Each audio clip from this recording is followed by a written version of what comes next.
Salut à tous, c'est Hervé, j'espère que vous allez bien. Alors si vous êtes en recherche d'une idée pour l'apéritif, pour les fêtes, eh bien regardez bien cette vidéo jusqu'au bout. On va réaliser ensemble aujourd'hui un sapin en chou fourré avec, vous allez voir, une préparation à base de crème, de grana padano et de potimarron, de purée de potimarron. Je réalise cette vidéo en collaboration avec grana padano. Donc je vais l'utiliser, vous allez voir, à différentes étapes de la recette.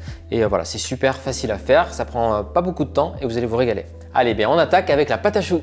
Alors dans une casserole, feu moyen, pas trop fort, vous allez mettre votre eau. Donc là, ces choux, je les fais à l'eau pour qu'ils soient plutôt secs. Si vous voulez des choux plus moelleux, vous pouvez mettre un mélange d'eau et de lait. On va mettre également le sel et on va mettre le beurre, du beurre doux qui va fondre tranquillement dans l'eau. Ça, c'est la première étape. Alors moi, je mets également vraiment l'équivalent d'une petite cuillère à café de sucre. Ça me donne des choux plus dorés en général. Important pour réussir vos choux, ne pas faire bouillir l'eau. Il faut vraiment voilà, que l'eau soit chaude, que le beurre fonde. Mais si vous faites bouillir l'eau trop fort, eh bien, ça va s'évaporer, vous n'aurez plus la bonne quantité d'eau. Donc feu moyen. Ok, voilà, quand le beurre a complètement fondu, on se met hors du feu et on va ajouter la farine en une fois et bien mélanger avec la spatule pour avoir une belle pâte lisse, homogène, sans grumeaux. Quand vous avez donc une pâte lisse, il n'y a pas de grumeaux, vous avez vu, elle ne colle pas au fond de la casserole.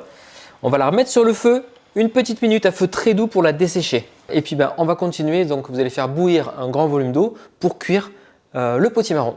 Après cette petite minute, on va mettre cette pâte à choux dans le bol du robot et ajouter les œufs en fouettant. On va casser les œufs dans un bol et les battre avec une fourchette avant de les ajouter à la pâte à choux. Alors pourquoi je bats les œufs dans un bol avant de les ajouter à la pâte à choux? Tout simplement déjà pour mélanger bien le jaune et le blanc.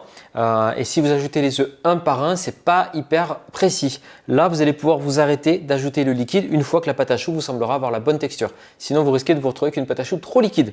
Alors on y va progressivement. Il faut qu'à chaque fois que vous versez de l'œuf battu, il soit complètement absorbé. Donc là, vous voyez, pour moi, on a la bonne texture, pas trop liquide. On va pouvoir mettre notre préparation dans une poche à douille. Je vais être prêt à pocher les choux. Alors petite astuce pour pas que le papier glisse de votre plaque de cuisson, vous faites juste 4 petits points sur la plaque directement et ça va permettre juste de faire tenir votre feuille de papier cuisson. Allez, on y va. On va les espacer un petit peu ces choux. Voilà, avec le doigt légèrement mouillé, je viens aplatir les petites pointes qu'il y a dessus. Comme ça, ils seront bien ronds. Alors, petite astuce, vous pouvez dorer vos choux avec donc l'œuf battu ou bien aussi passer un petit peu de grana padano râpé dessus. Ça va faire une petite croûte fromagère, c'est vraiment top, surtout pour une version apéritif. On y va pour 30 minutes de cuisson à 180 degrés.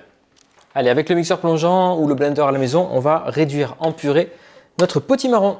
Voilà, je vais réserver la purée au frigo pour qu'elle refroidisse bien, parce qu'ensuite on va l'ajouter à la crème fouettée.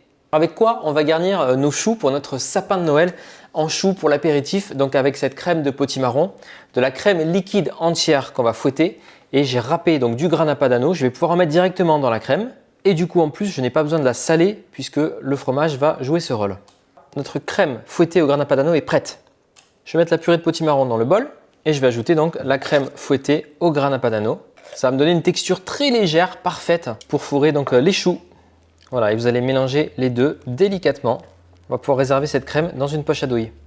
Regardez-moi ce plateau de petits choux. Ah, ils sont parfaits.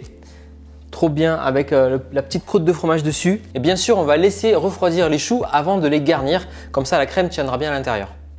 Allez, avec la poche à douille, on va percer en dessous de chaque chou et venir les fourrer. Alors, allez-y généreusement, voilà, jusqu'à ce que ça ressorte. Alors, pour monter le petit sapin, voilà, on va profiter de la crème qui nous reste pour fixer les choux à chaque fois. Bon, et bien sûr, sur un bon sapin de Noël, il y a toujours de la neige. Donc voilà, je profite du grana padano râpé.